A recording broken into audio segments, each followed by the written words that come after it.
సేంద్రియ సాగుతోనే ఆరోగ్యవంతమైన సమాజం ఏర్పడుతుందని అన్నారు మంత్రి పోచారం శ్రీనివాసరెడ్డి. ఆర్గానిక్ పంటలు పండించే రైతులకు మార్కెటింగ్ సౌకర్యం కల్పిస్తామని అన్నారు. వీటికి గిట్టుబాటు ధర ఇవ్వాలని కేంద్రాన్ని కోరామన్నారు మంత్రి.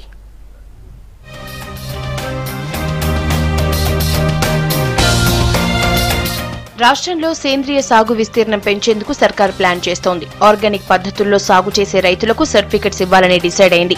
ఇవాళ హాకా భవన్ లో రాష్ట్ర సేంద్రియ ధృవీకరణ అథారిటీ కార్యాలయాన్ని ప్రారంభించారు వ్యవసాయ శాఖ మంత్రి పోచారం శ్రీనివాసరెడ్డి.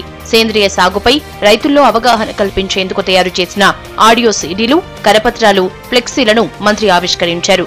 కార్యక్రమంలో agriculture principal secretary Parthasarathi, commissioner Jaganmohan పాల్గొన్నారు.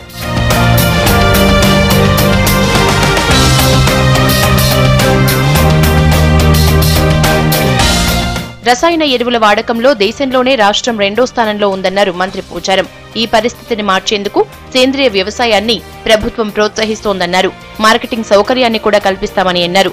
రోగాలు లేని సమాజ నిర్మాణం సేంద్రియ రైతులతోనే సాధ్యమవుతుందన్నారు పోచారం. ఎడుపల్లని మండలం ఉంది. నీటి వినియోగదారుల సంఘ అధ్యక్షుడు సాయిల్ అని 75 ఏళ్ల ముసలాయన.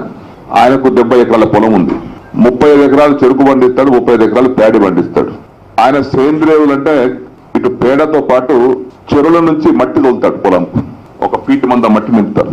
దాంతో పంట పండిస్తుంటే ఆయన 75 సంవత్సరాల ముసలాయనకు కళ్ళకు అద్దాలు లేవు, పళ్ళు కట్టుకుని కళ్ళు కట్టుకుని, అంటే ఆ దాంతో తిన్నటువంటి ఆరోగ్యం అంత గట్టిగా ఉంటుంది.